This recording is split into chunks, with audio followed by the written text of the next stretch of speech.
Buenas tardes, ¿cómo están? Tengo entendido que están viniendo a almorzar. Good afternoon. I hope you had a good lunch. And I hope I will be able to increase your level of energy. This presentation is related to what happens before doing things. In order to make a difference between what happens afterwards, there is, in my opinion, a kind of confusion. It has happened to me in different presentations and also when I'm teaching university, that especially in the world of entrepreneurship, there is a certain confusion around this idea of reality. My name is Bijar, and I'm the director of Trailer Media, which is a company that represents US companies in the world of entertainment, and therefore we work in the area of audiovisual production, commercials, ads, etc., and publicity in general. And then it has a division that works in the movie business. During these last years, I have produced and directed 8 documentaries that have been shown in the cinema and also reproduced by cable TV and by streaming. Then Talk is a chain of coffee shops and restaurants. And Dispel, well, that's where my story starts. It's a company that represents a movie company in the US, and I received it when my mother died in 2003.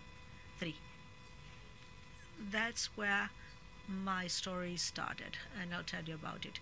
At the end of the presentation, you'll understand how all this connects.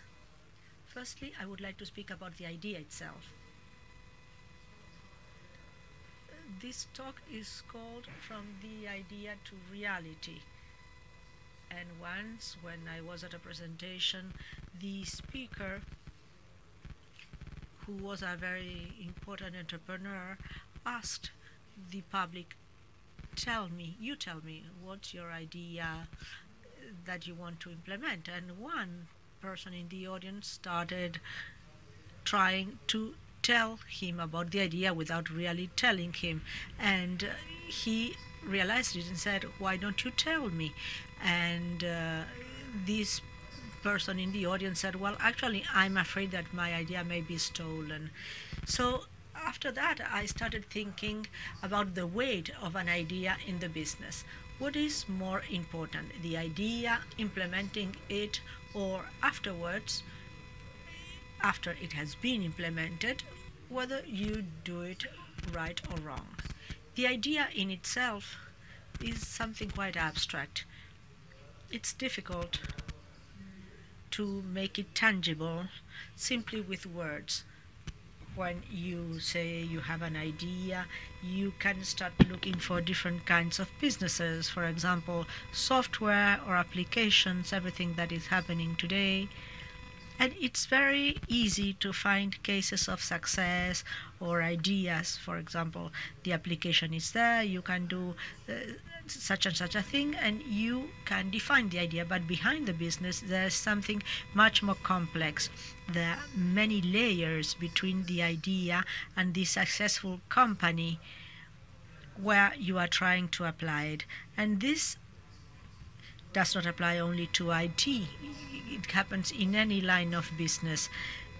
In 1 or 2 sentences, you can probably describe most of the companies you know, while the idea of what those companies do would be quite easy to explain.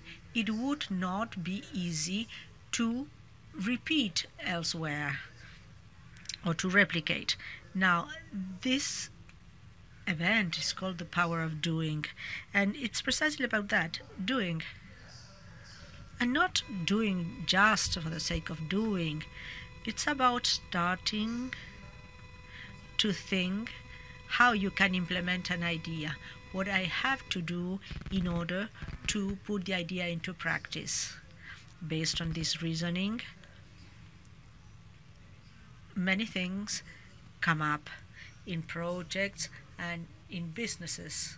When we produce a film, when we edit a magazine, or when we distribute a movie, or when we film a commercial, sometimes several people sit down to discuss a project, but what happens from then on is what is related, in my opinion, with the business itself, the fact of doing. The difference between the idea and reality is exactly that: doing, bringing the concept to practice. Obviously, in itself, this doesn't mean much. When you start planning how to develop a business, you can follow various formats. I studied business administration, and you have to draw a business plan before you graduate. As an exercise, it would be very useful for anyone to work on a project like this, no matter what they study, because it forces you to have on paper at least a roadmap. Now, since I started my company 16 years ago, never one of these plans ended up being implemented as it had been conceived on paper. So there are nuances between the idea and the reality afterwards, and everything that's in between. This is related to the concept of doing things well. And let me see if I can be a little bit more clear. People think that when they have an idea, they have a business. In my opinion, the idea in itself is no business, and I've just explained why. I tend to think that the idea in itself doesn't have much value. You may tell me I'm crazy, but an excellent idea that is poorly executed or is not executed at all, and that remains in the mind of something and is just something that you discuss during a barbecue,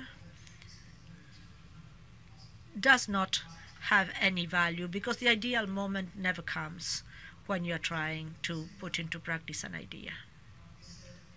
So, as I said, the step between the idea and the doing is very much related to trying to do things right. What does that mean?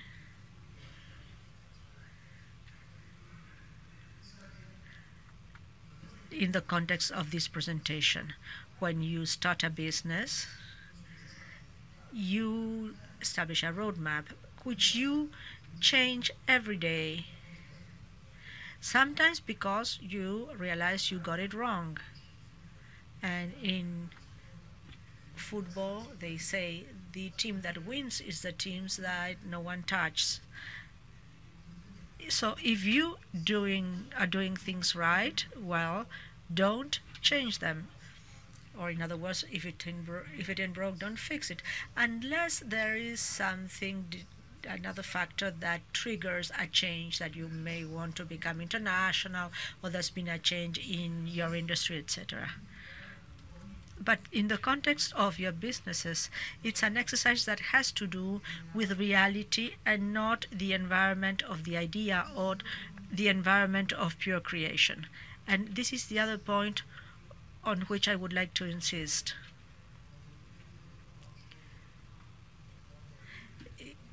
I try to reinforce this idea with the people with which I work. When you are developing a business, where you are in a creative stage, you may think that this creative stage will end in the idea or the brainstorming on how to implement an idea. And in fact, this is just when things start. As I said, the ideas can change throughout the project, and the original idea may become obsolete after a short time. But when you start changing your original plan, that's when you really get creating. With a purpose, the purpose of doing things right. And by that, I don't mean only making a software with certain functionalities that fulfill the objectives I have. I mean also that the business is profitable, that the people who work with you are happy and motivated, that they feel challenged to grow and improve. In fact, carrying out a business well goes well beyond the initial idea. And in the world of entrepreneurs,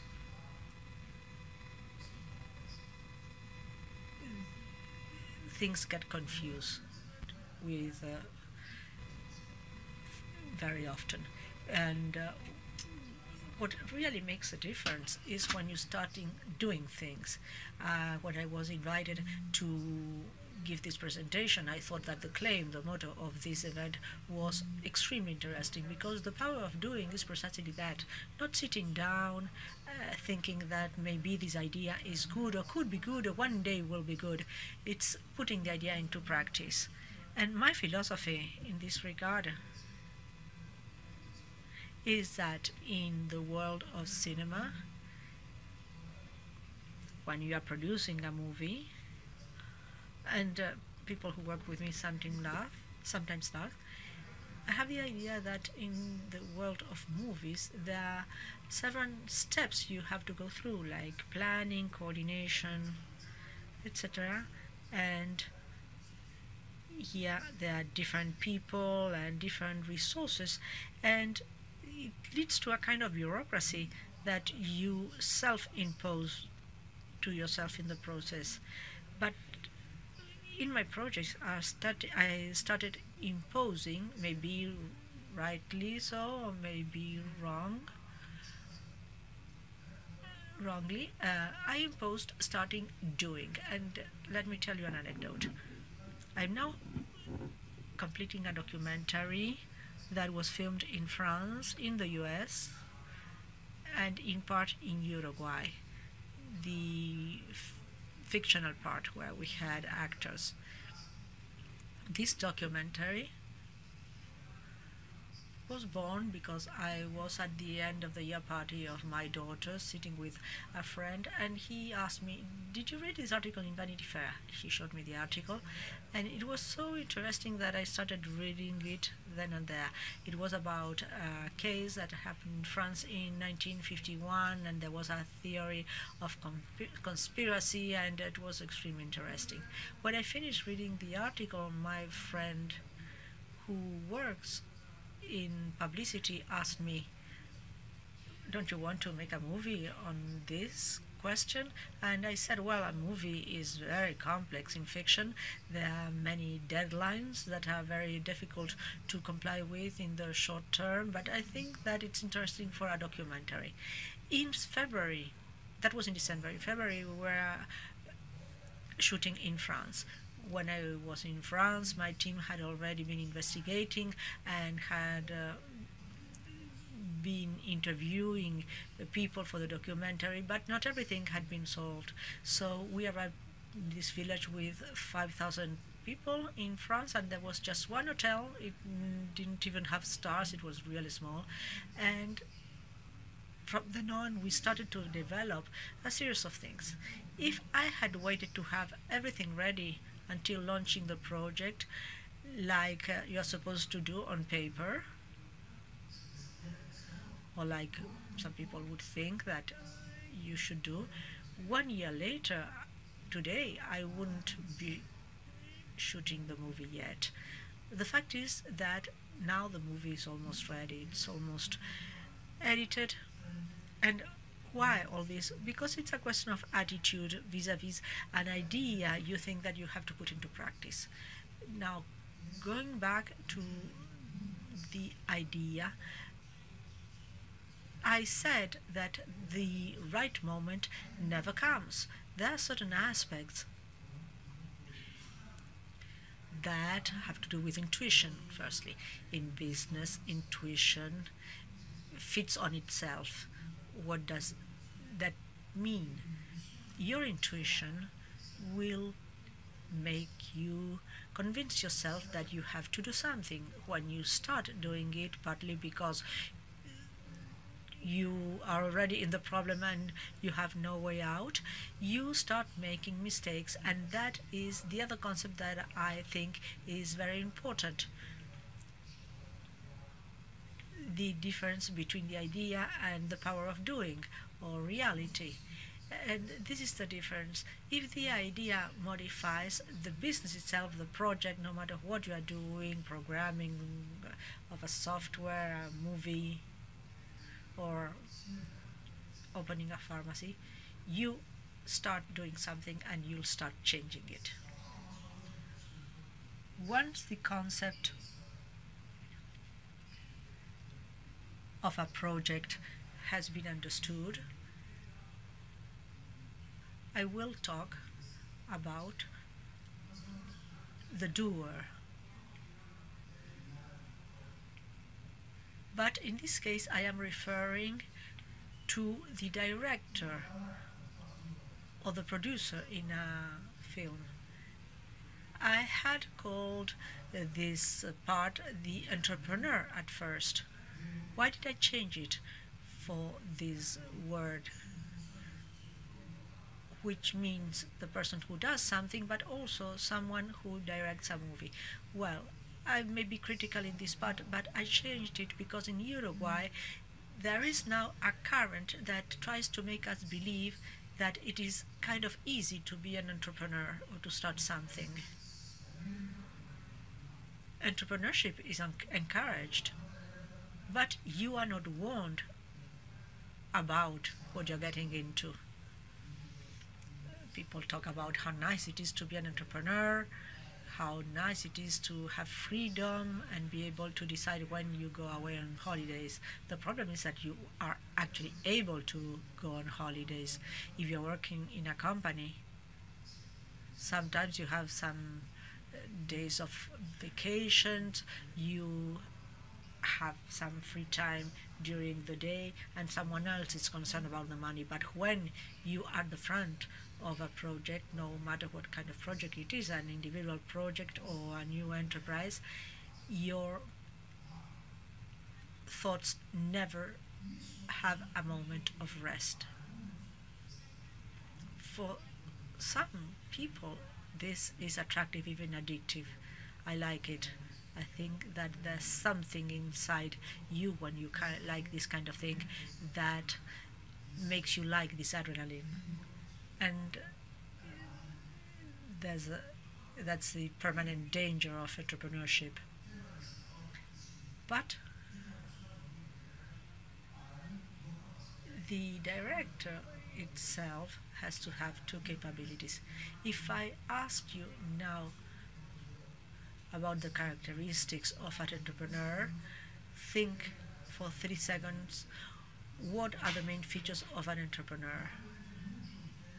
Many of you have probably thought that an entrepreneur has to be someone who is ready to take risks and make decisions, and probably has very strong knowledge of the area in which he is going to be working, and 100 things more. But in fact, if you analyze the big successful entrepreneurs, during the first days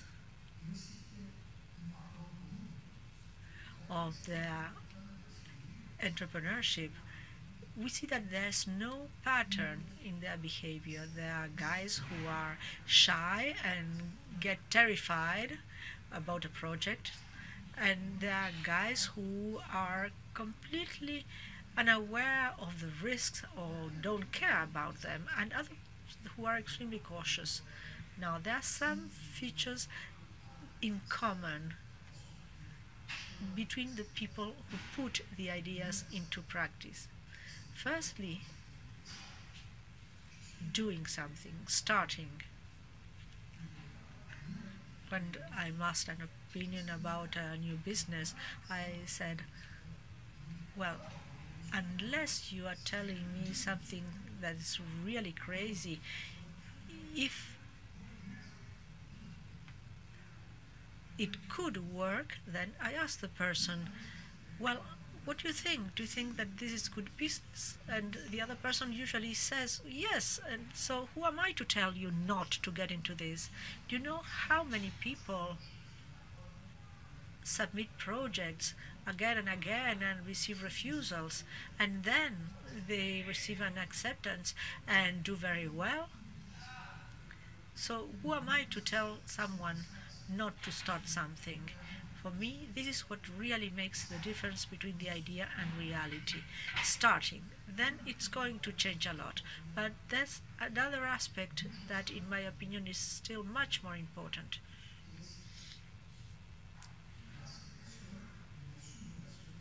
Which is accepting and overcoming failure. Think of the big stars of the media, the football players, basketball players, tennis champions.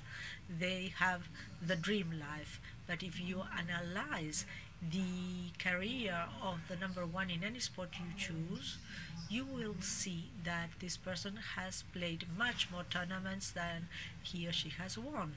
I'm not talking about the times he lost. I'm talking about all the times in which he started a tournament and did not win. Even the most successful person you have in your mind failed a number of times. And it happened to me. I played rugby all my life in a small club, and when we got to the first division, we lost our matches for a lot of points because there was a kind of internal rebellion among my friends and all of us. And we would say on Monday we have to start training again, we have to start improving again. So I think that the people who put ideas into practice have inside them this capacity to better themselves and overcome their failures. And sometimes they get things wrong again and again, and they have to do things better in the future. And finally, another aspect which is very important to me: what's the motivation to do things? There's something, don't ask me what, sometimes it's easier to materialize than others, that has to do with what moves you from the inside. It is true that money is great and we all want to have a good time and have lots of things solved for us. But if you talk to most entrepreneurs, unless you talk to them after many years, during the first years they never have money, because when they have money they reinvest it in the company or they destine it to improvements. So money is a motivation and it's interesting, but I'll leave it aside. But there's something else that moves us. In some cases it can be creativity itself, the wish to develop something, or the adrenaline of having a bright idea and thinking, I want to do this, and you want to rush to do it because otherwise you think someone is going to do it in your place. That moment is impossible to describe or to put into a concept. But there's another thing which is also very interesting: the external motivation you may get when you decide to leave something or generate something that transcends. I have the vision that we are in this life for a certain period of time, which passes very quickly, and in the time we are here, it's good to try to leave something. After we go, the second, third, maybe generation will remember us, but the fourth generation won't know who we are. The first documentary I did was about organs donor. My mother died after a heart transplant. I suffered a lot, but inside me there was something that made me feel that I had to do something. on this subject. It was what triggered the first project I produced. I invested everything I had in this first documentary. This feeling, the love that I put inside the project, were the main factors for the beauty of the project. I use the word beauty because it's not a mega production, it's a project full of feeling. Many people may think that it's not nice, but most people have come to me telling me what a lovely message, how nice this project is. Because there was something inside me that made me send the message. Obviously, projects that are purely commercial have a coldness that is not in there in this case. But when we think of the big enterprises, we have to think of those motives that go way beyond the money. Believe me, again, money is not the cause. There's a phrase that says, a statement that says, it's not about going after the money, but going after the passion. And I think that this message is very interesting. The idea is fine, and trying to put the idea into practice is fine also, and it's good to try to do things right and maybe get them wrong and correct them, but it's only when you have a passion, when there's something that moves you, whereas you are an entrepreneur that is working inside a company, and there are many of these who work in huge companies that wouldn't work without them, or whether you are an independent entrepreneur, the important thing is that there's something that is pushing you to do things. And also, you shouldn't sit down with an idea thinking that your idea may be stolen or you don't want to talk about it. The important thing is to start doing things. The day in which you started putting the project into practice, well, you will have to change the idea until you get it right. Otherwise, you'll stay thinking that you have a good idea and nothing else.